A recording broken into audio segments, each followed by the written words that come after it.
Good afternoon, everyone. Welcome to the Understanding You Can Choose Threat Exposure Management webinar with Jonathan Risto.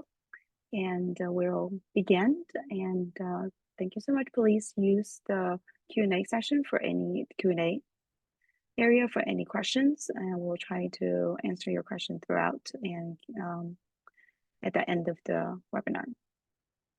Jonathan?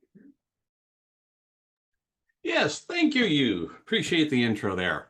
And welcome, everybody. Thank you for taking the time today to join us for this fun and exciting topic.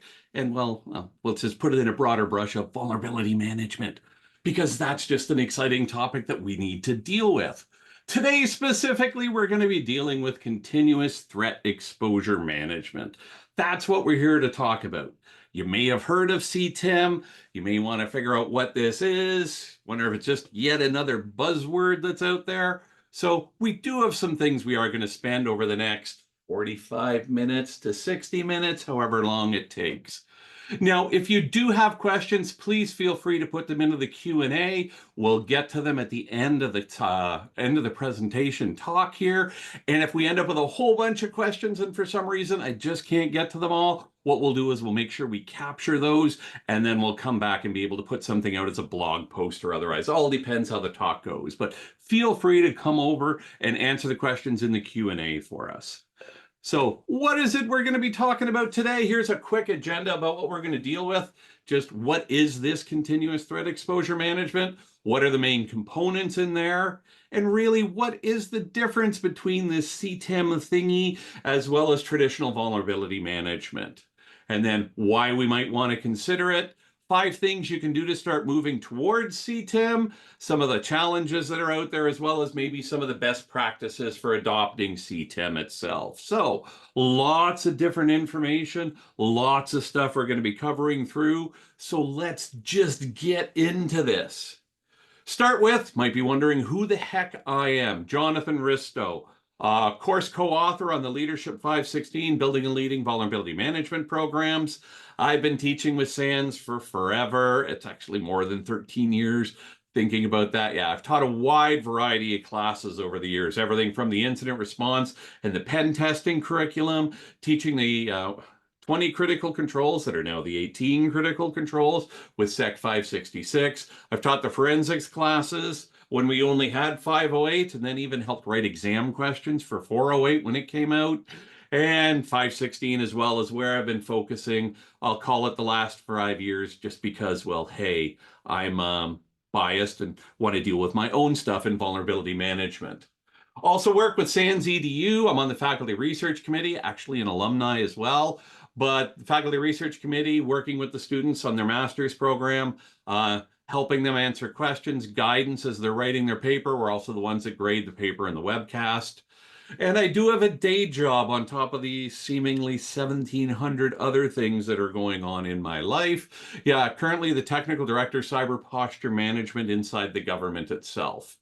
And when I seem to have absolutely no spare time, but I do enjoy spending it with my 3 kids and also enjoying the outdoors. At the moment, I'm watching the snow melt where I am, and we're losing the ice on the lakes. But soon we'll be able to go into other fun things that are on the outside world as well. But that's me, but that's not why we're here. Who really cares about that? What we're here for is this continuous threat exposure management. And what is CTEM? Just to lay it completely out there, CTEM is not a tool. You can't go out and buy this. It's not a, ooh, cool, nice, shiny, let's buy this. Ooh, I have the little clicker here in my hand in order to advance my slides. You're not able to go and buy a product.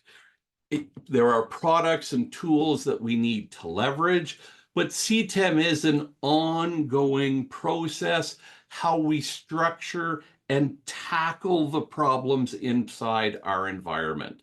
And to give you a better definition there on the screen, and I'm not going to read it, but it's using the risk-based approach to help us try and find the problems, figure out which ones really are the most important out there. And we have what we have in our scope and the objective for the program, and helping make sure we can mitigate those problems. And it does generally go classed as going beyond the traditional vulnerability management because it's a continuous process. Now, I know you're probably thinking right now, my VM process, I've got dedicated people, we're doing it all the time. It is continuous. Agreed. It's how we're focusing on the problems and the other issues that we end up dealing with as part of a more robust, holistic vulnerability management program with things like misconfigurations, actually looking at it from the attack paths and what can I was about to say the vendors, the adversaries actually get to in our environment, and how do we actually get rid of those problems so we know we're focusing on the right things? Because we have big problems when trying to look at the challenges out there. Your backlog is hundreds of thousands. You may be into the millions with problems. So understanding that is out there and the challenges that we have because of that. And we're often asked, how do we know we're fixing the right problem? So it's ultimately, wrap this up in a nice little bow, looking at vulnerabilities from a holistic perspective and trying to get in front of them instead of playing the whack-a-mole game that we often do is more reactionary from the vulnerabilities. We wait till the the vulnerability is announced, it's found in the scanner, and then we start the process, and then we play the whack-a-mole. Let's actually start layering in a lot more details around this to try and get a little more robust and quicker to get the work done. That is what CTEM is doing or attempting to do for us.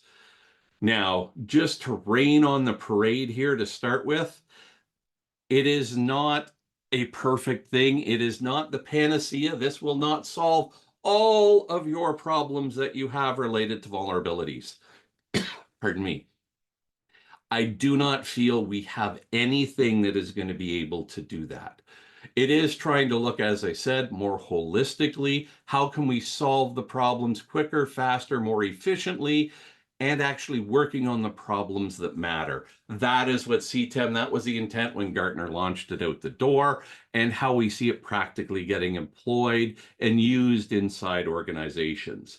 But it is a bit of a shift, and we're going to talk about some of the things we need to worry about here. Because what are the main categories of it? There's really 5 parts to CTEM. And it's, so call it a 5-step process, if you want to call it that. But what we have here is it starts through with doing the scoping.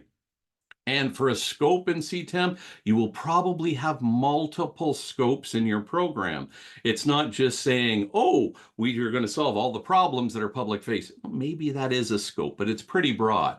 But it could be the scope of looking at what do we want to do from the cloud environment. Maybe it's going to be focusing on a certain application suite that we are using or that is publicly exposed.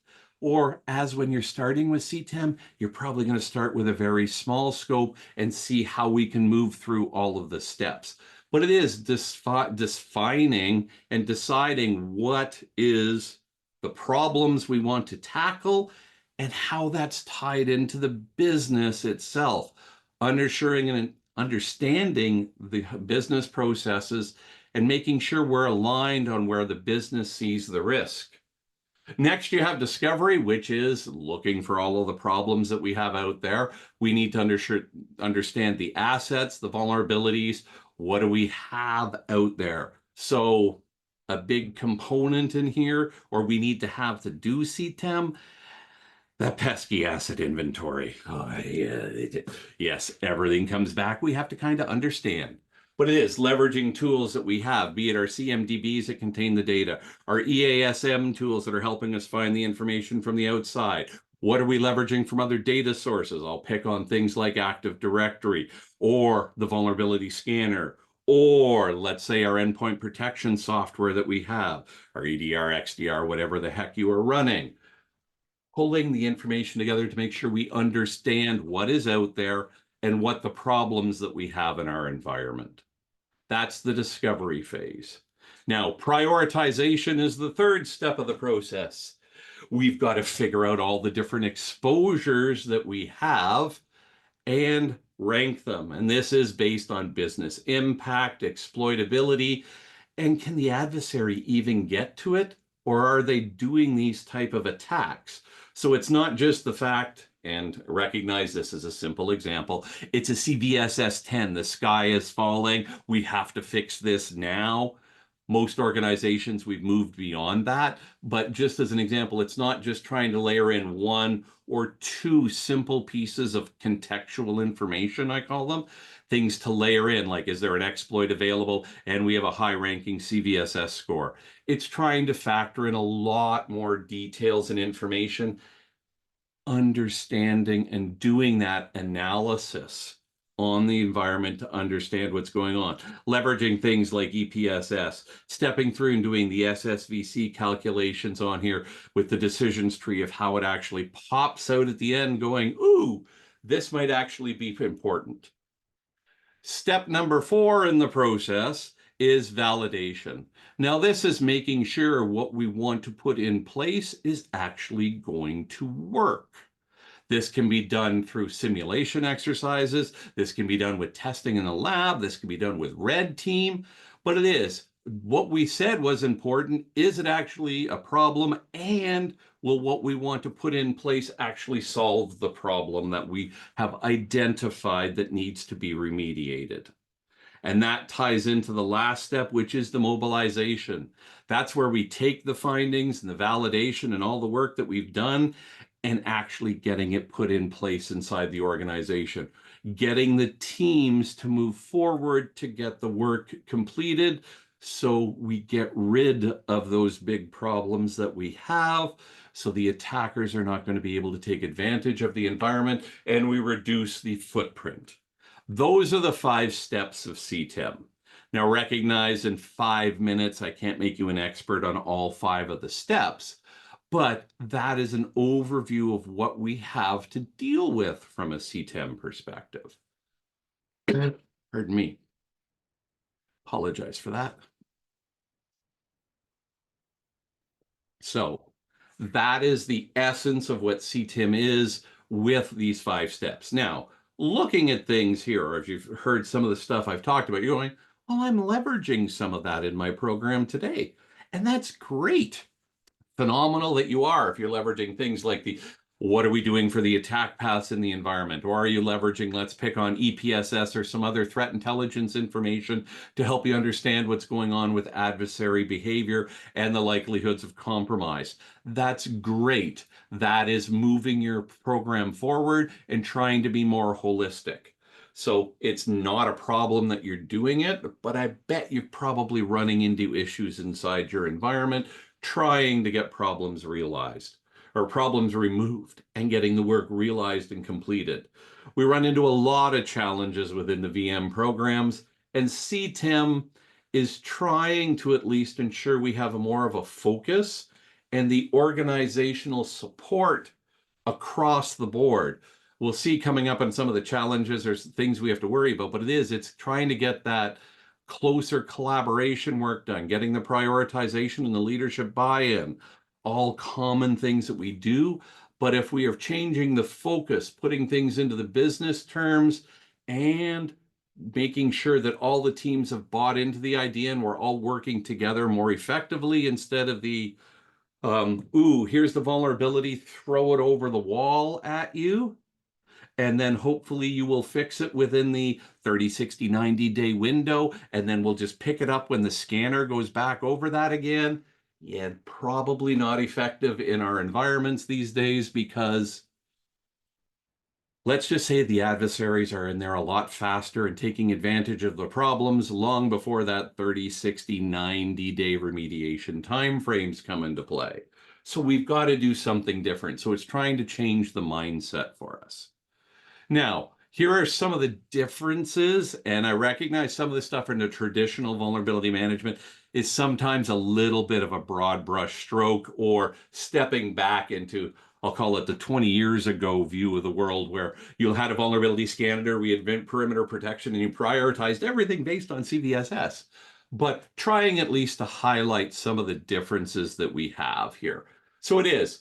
We are focusing in the traditional VM on known vulnerabilities. You've got the CVE, the scanners pulled it up. Now I've got to get rid of it.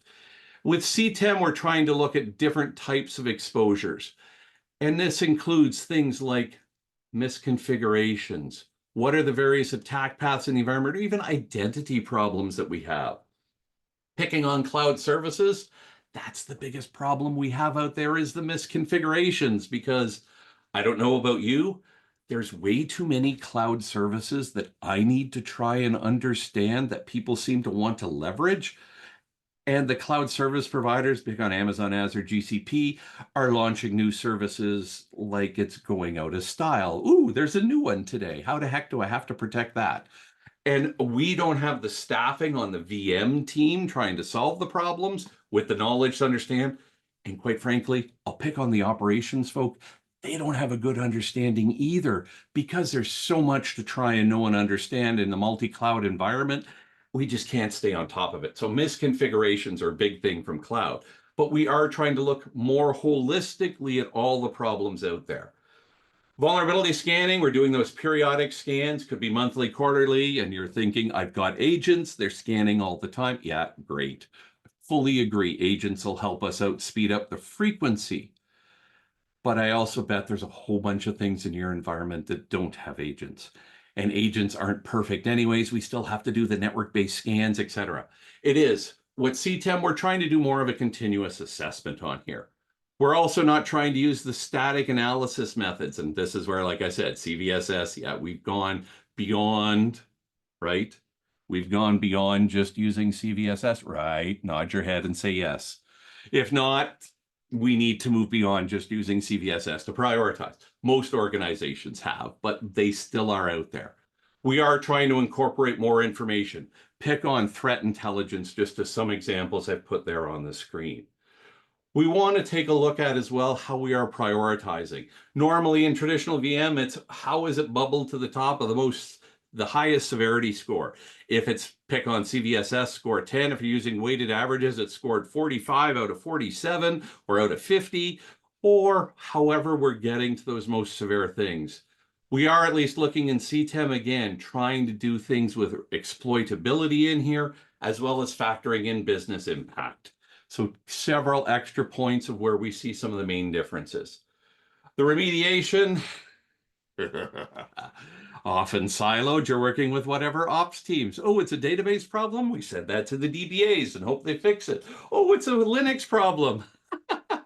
Let's get the Linux administrators to reboot their box. Woohoo! Good luck. But it is, they're very siloed in how our operational approach is to get the problems.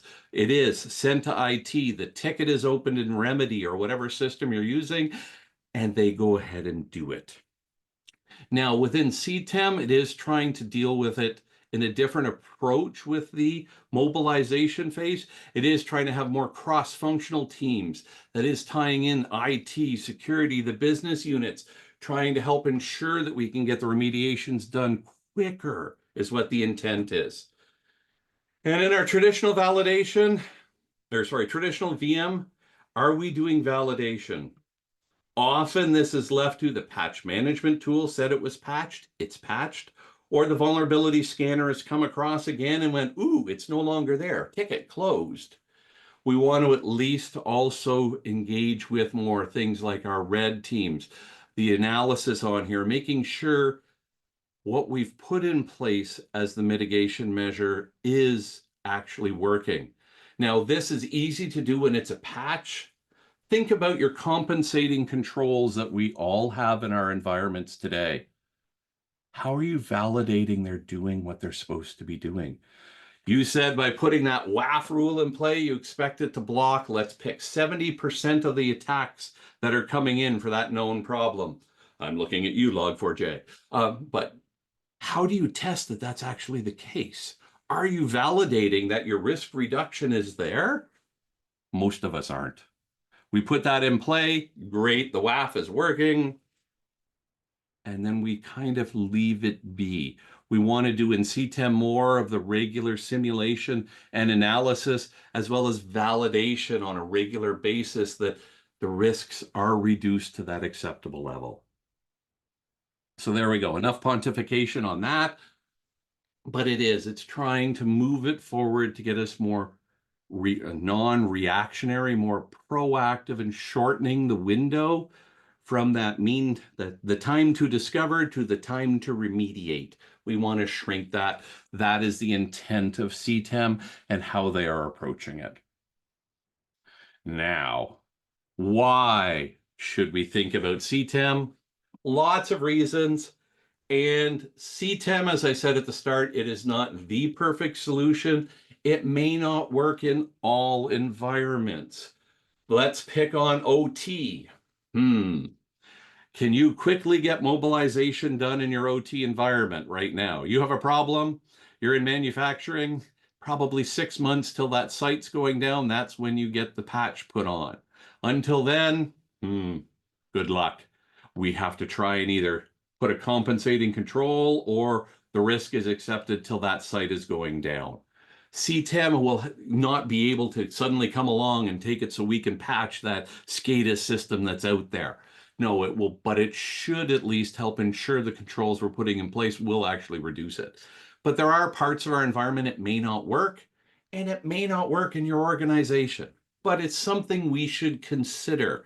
When I talk about both CTEM briefly in the course, and well, we do talk about CTEM in there, or just in general, we've got to make sure that what we are willing to do for our organizations even can have a complete fundamental shift on how we operate, which is what CTEM would do for us from the classic way we've been looking at things. So it is. If we think it will do better, let's see if we can do it. Maybe it will, maybe it won't, but being willing and able to do that fundamental shift, even say from the classic vulnerability model that we have, where it's our VM teams, our example, set up the program, do all the scanning, we find the problems, prioritize, fire it at their operations team in order to get them fixed, then we validate and make sure all the work is done. But there's that step where we're not. Or do we move it more to a standard operational process and we are pure governance? That's another operating model for VM. Or do we want to move into CTEM? We should be willing to look at it. Now, benefits that are brought forward and why we should consider them: better risk-based prioritization. That is the intent and the goal with CTEM, trying to make sure we're focusing on the exposures that are a problem and not really the, oh, if you stand with the tinfoil hat in the thunderstorm facing north-northwest by 5 degrees on 1 foot with the arm up, that this works. Yeah, let's actually look on the things that actually do make sense for us and are an actual exposure for us.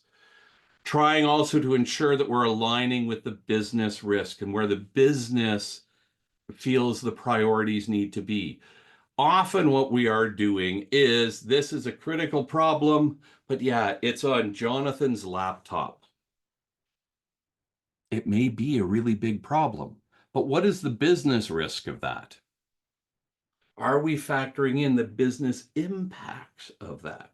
So we want to make sure we have alignment, because it does help ensure the business sees the value, let alone the operations team is actually working where the business feels we need to ensure it's up. Picking on a web-based company or something like that, we probably would have a higher business priority on, let's say, order taking than on, say, issuing the bill. Because most customers are more than happy to wait an extra day to get the bill, compared to the organization not being able to accept a new order coming in. So what do we align with from a business perspective?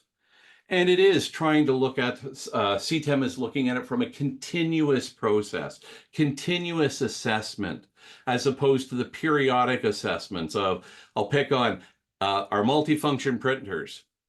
How often do you scan them for problems? Are they weekly, monthly, quarterly? Well, wait, how do we check and see what's going on with all the routers and switches? 2 examples where we don't have the agents for continuous assessment.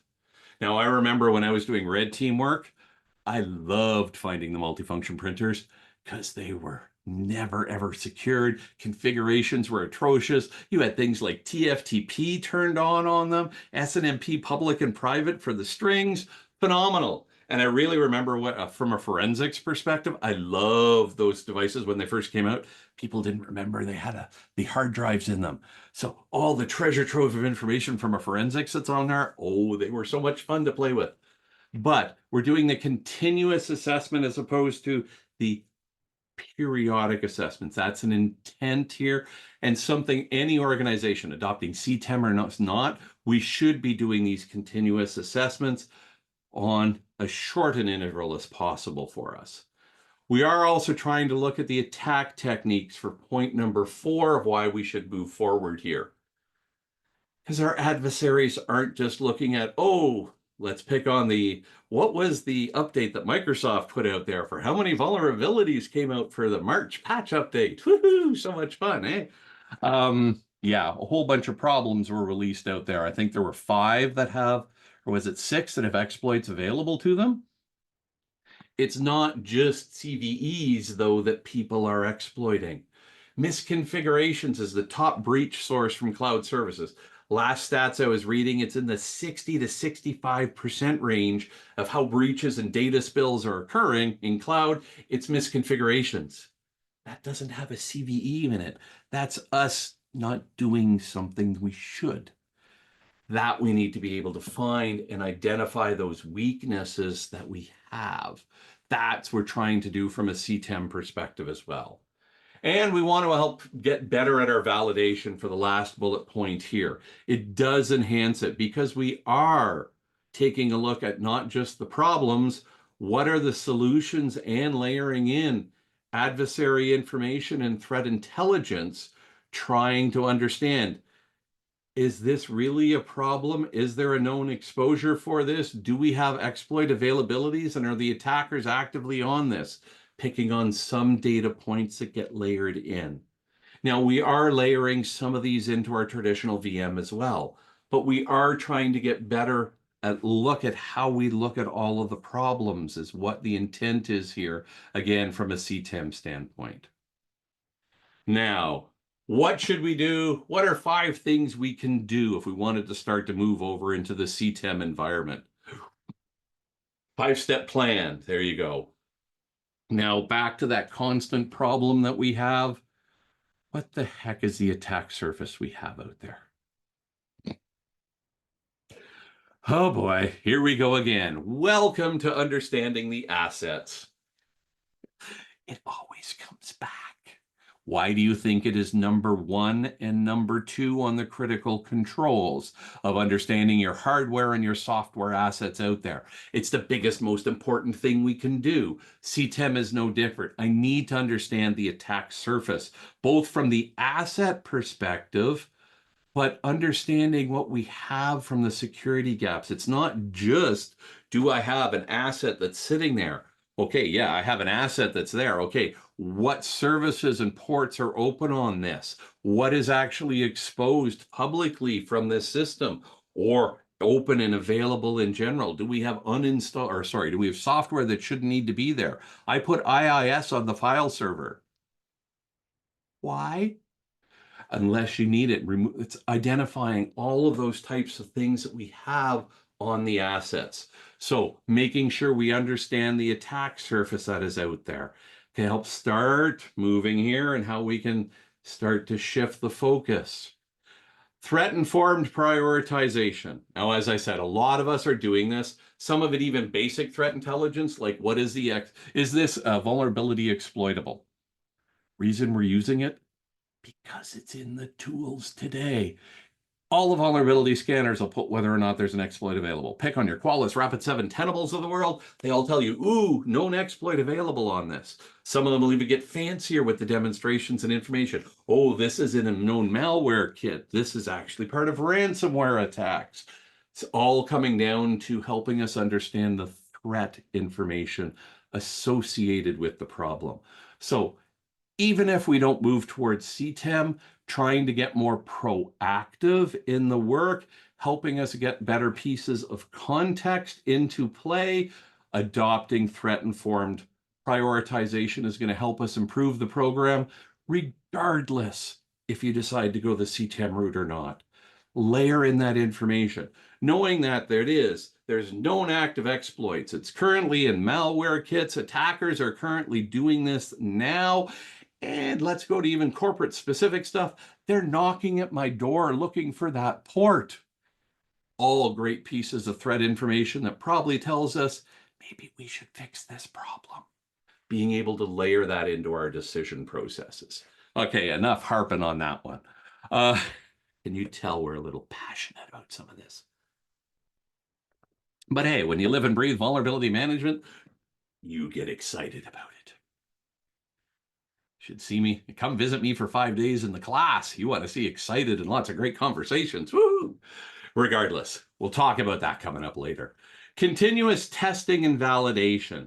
Another component we often fall down on in our classic VM programs. We put something in place. We put the compensating control. We restrict the access. We put tighter identity and authorization on it, whatever it ends up being there. But does that fix the problem? Is it having the intended results? Or what about the new attack patterns that come out for the problems? Are we actually able to address those? Or have we even gone back? We've marked that as mitigated, no longer reporting on it. Yes, we do that.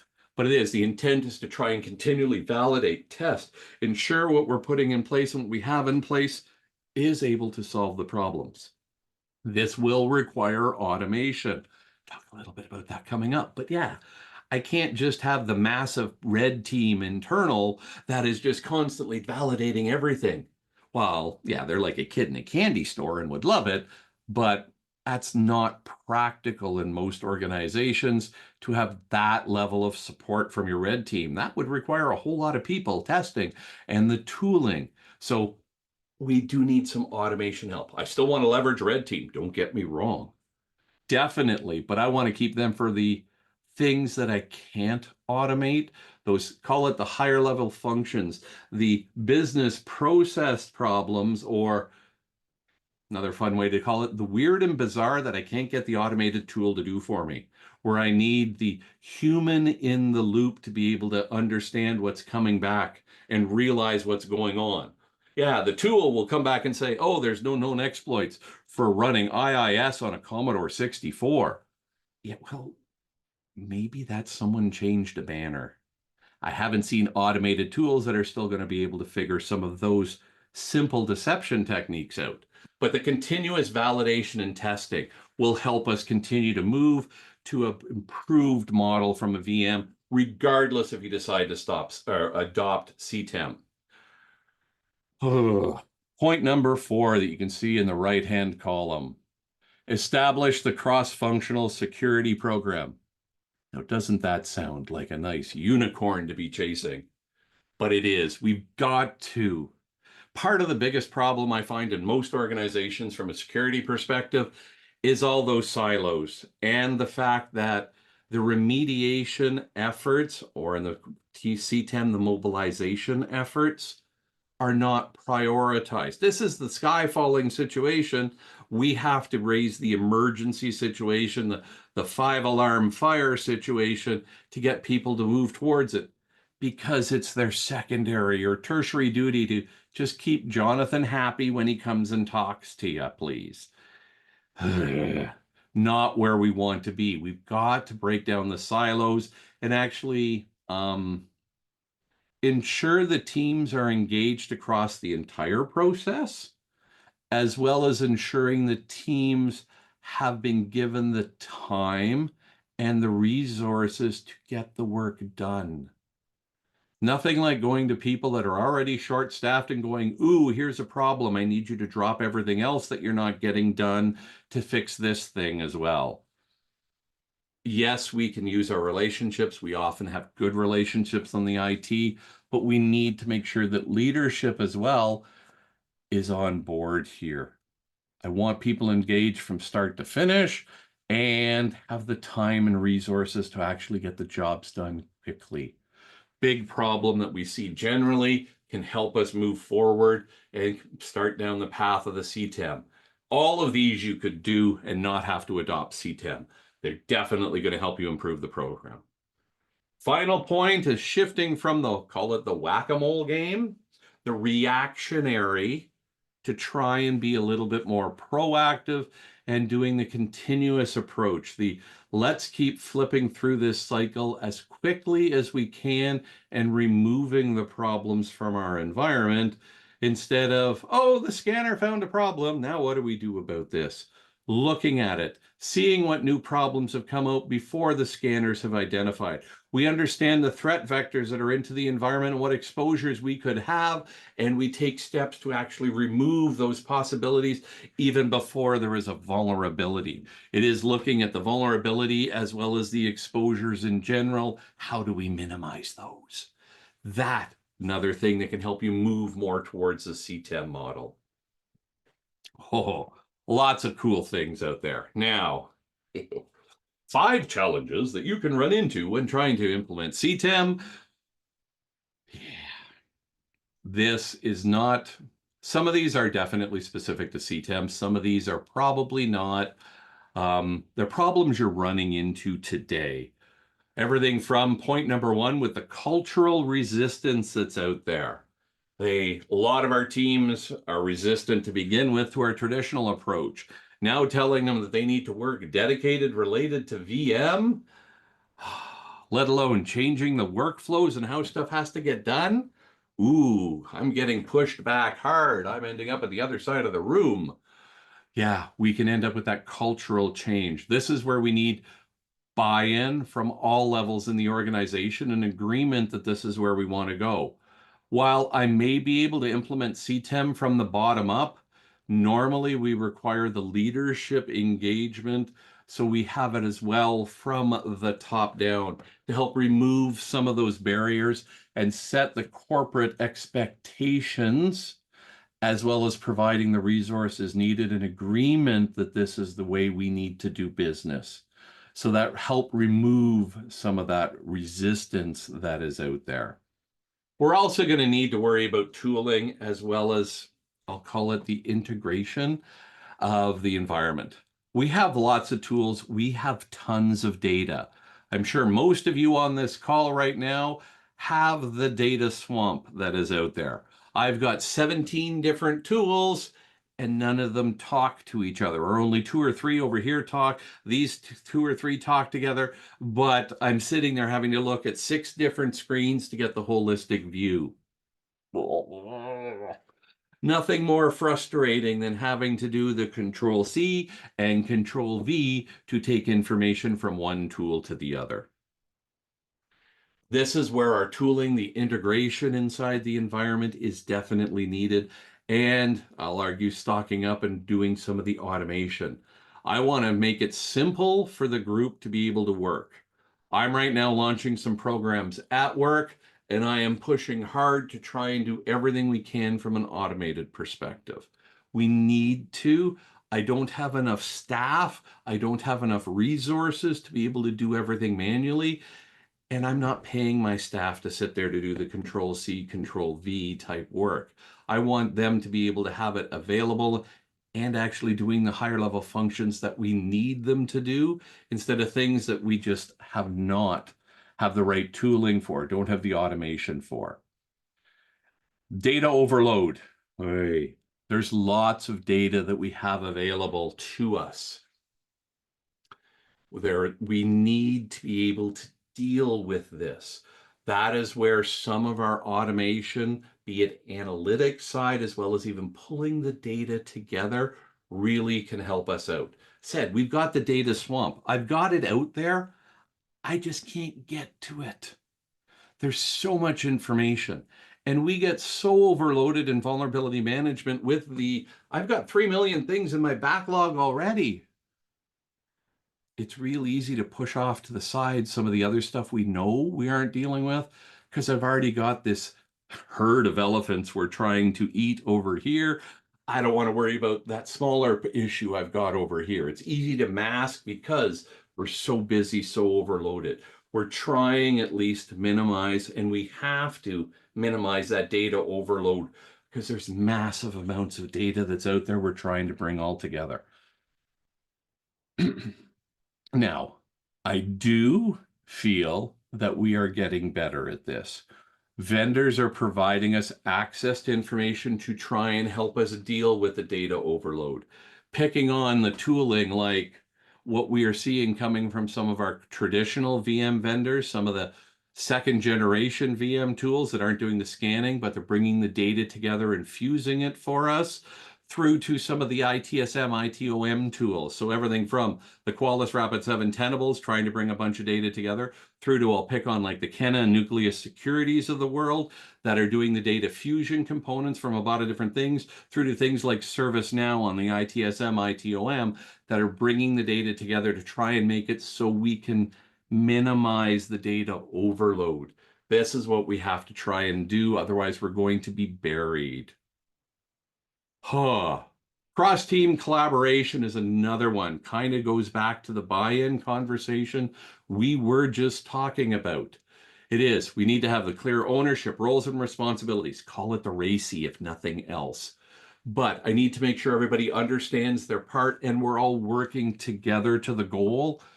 And it is the priority for these individuals, not the tertiary duty. Because I don't know about you, never seem to make it to my secondary, let alone my tertiary tasks, until it's like, oh crap, I forgot to do this. And now I'm suddenly over there doing it on the 89th day of the 90-day remediation time frame. Why do you think it takes long to get our work done? And the last bullet point, some challenges for us related to how do we measure the success here. We do have a lot of KPIs, a lot of metrics. I've even putting out some stuff on a regular basis from my metrics Mondays about vulnerability management metrics, but it does change how we have to look at this. We do have KPIs, metrics we're using. Some are good, some are not so good, but we may need to look at things in a different approach, putting a different, I like to term them the lens for how we look at the data.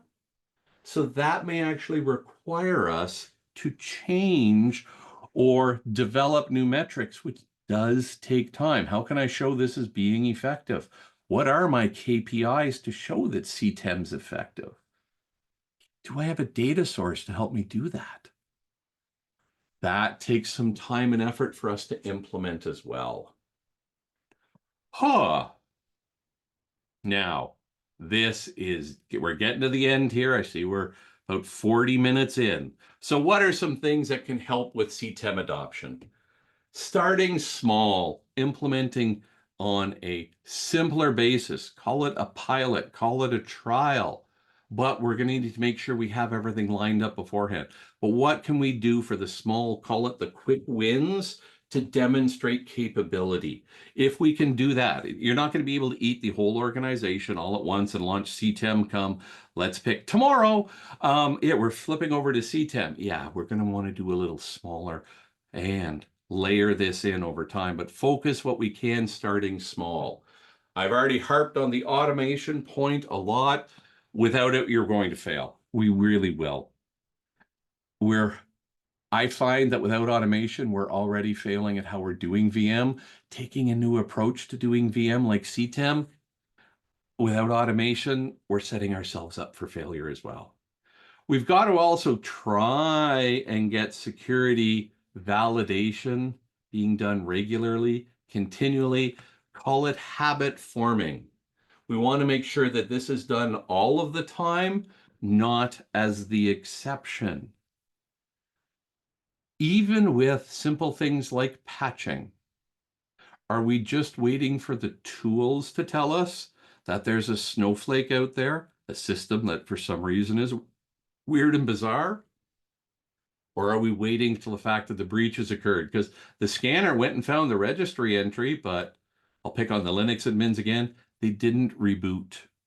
Actually, that'd be more a Windows than a Linux problem, but something as simple as that. The artifacts that are found on the system may indicate it's there, could come back to something simple like a reboot. Have we been able to actually validate in here? We want to make sure this is constant, continual for everything we're doing in the environment.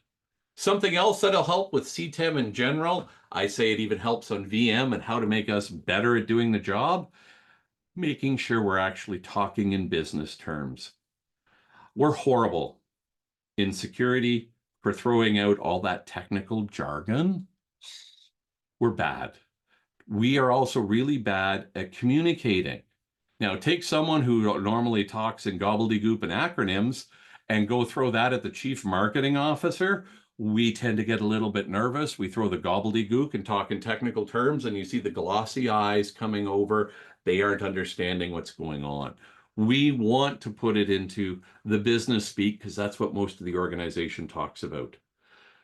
If you will do well, I find, in your career if you can take our technical gobbledygook and translate it to business speak. You will do very well because people will come to you. You can explain things in non-technical terms and they can understand it. Being able to communicate with 90%, 80% of the organization that is not IT background and security backgrounds, that's a lot of the organization. They don't understand it, so let's put it into terms that the business talks regularly. We'll help you in general, but we'll help with CTEM adoption. How is this actually reducing the risk for the organization? How is this enabling us to meet the business objectives that we have? How is it actually improving shareholder value for public companies? What will it do to help out there? And then continuously evolve. It is a continuous program. This is not a fire and forget, and we are going to always run into problems. We are not going to get it perfect at the start for sure, and it's continually evolving the threat landscape that is out there, be it from the attack techniques, the TTPs that are being used against us, the new ways and creativity that is happening to actually to exploit the vulnerabilities and the exposures that we have. Maybe a good example here would be, it's an older one, but remember when we had numerous problems that have been announced publicly out there for us inside the environment? I'll pick on, let's just even Log4j from a few years ago. What we had is you knew the problem right away. And then it was, oh, there's another problem that's out here. Oh, wait, there's a little bit of a variance that's happening on this. So it's the new information is constantly coming out about we're peeling back the layer of the onion from the analysis, finding about more details around it. Are we staying on top of that? Have we been able to validate that the remediation and mobilization work that we did with our CTEM process is actually still being effective for the new TTPs, et cetera? So as we continually evaluate, feeding this information into the hopper definitely helps us improve from the CTEM perspective, and I'll argue on a vulnerability management perspective as well.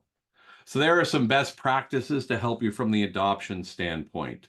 So summary, things we talked about and how I want to wrap this up here. Yeah, proactive, continuous. It does. We have to be continuous in how we're assessing the threats, the risks, the exposures that we have, and layering that information in to help us prioritize in the environment, because it is not just looking at CVEs that are out there. We do need to understand what's going on with misconfigurations as well, or default passwords.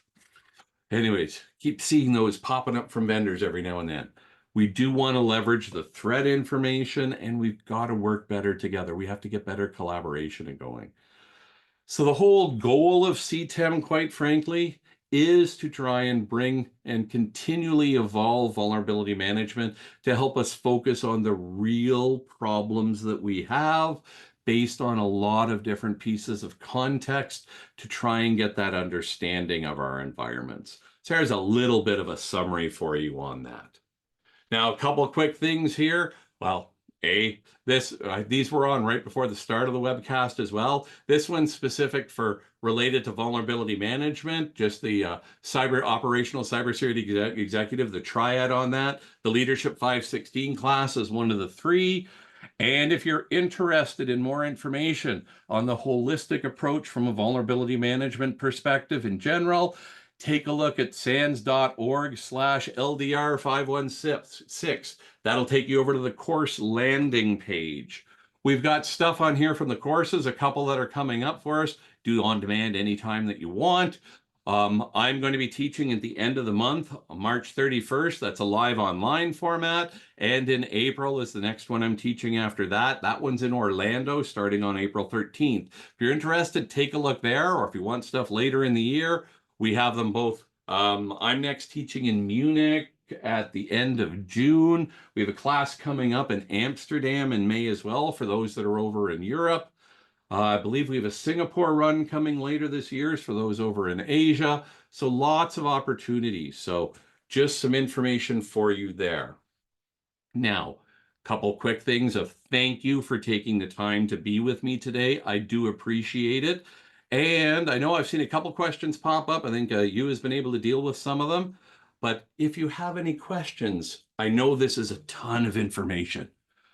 But if you have any questions, please feel free to put them in the Q&A and we'll be able to come back and answer them here. Like I said, if we get a whole bunch, I'll do some blog post about it. Now, if you're interested in other information, I'll deal with this while we're waiting to see if any other questions come up here on the screen. There's lots of information from a CTEM perspective. Gartner coined this, I'll argue 2.5, 3 years ago max, as an approach, but there's lots of vendors that are adopting this approach to how we are looking at things from the exposure management perspective. I've put out a paper as well, and it's one of our analyst series from CTEM perspective. You can find that if you took a look on the SANS website. It's about 4,000 or 5,000 words talking about the processes, some of the challenges, how to move through things as well. There's lots of documentation on it that is available. So if you want to start digging a bit deeper, feel free to do so. That CTEM paper, there actually was a webcast that we hosted. Simplicity sponsored it for us, but that we talked through some of the things as well in another webcast on here. But also, if you have questions, I'm showing in here how you can reach out and get in touch with me. You have both my email address on here. Want to follow me on LinkedIn as well, ask questions, please feel free to do so. More than happy to try and help out, because maybe you won't think of the question here right now in the next 2 minutes. Maybe it'll come to you in the middle of the night, 3 a.m. It'll smack you upside of the head, or maybe 2 weeks from now. Please feel free to reach out. I'll try my best to answer it. If I'm teaching, I tend to ignore things a little more, but any questions, please feel free to put them in the Q&A there. And I think one point you may come on and say this, but I'm going to steal her thunder a little bit. The webcast is going to be available on the website. It's going to be posted up there afterwards. So you will be able to go back and re-listen to things if you want as well. The presentation will all be in there as well. So you'll have access to those details also. So anything else you want to say? I'm just going to take a look at the question sheets here as well. No, I don't have anything else to add, Jonathan. Thank you so much. And thank you for everybody for attending. And the presentation will be available to the same link you registered in about 24 hours, recording and the presentation. All right, there you go. So let's say by end of day tomorrow, about 24 hours, it'll be posted there on you, for you on the SANS website. Just seeing, I saw you were able to handle some of the questions about both presentation available and stuff like that. Yeah, that's great. I don't see any other questions coming in, so going once here. Going twice. All right, then. I don't see any new questions coming up. So again, thank you for taking the time and spending it with me today. I appreciate you taking the 50 minutes out of your very busy day to talk about this. And if you're one of the SANS events, feel free to look me up. If I'm there, I'm more than happy to talk on just about anything, but definitely on VM. Thanks again for attending. You have a great day.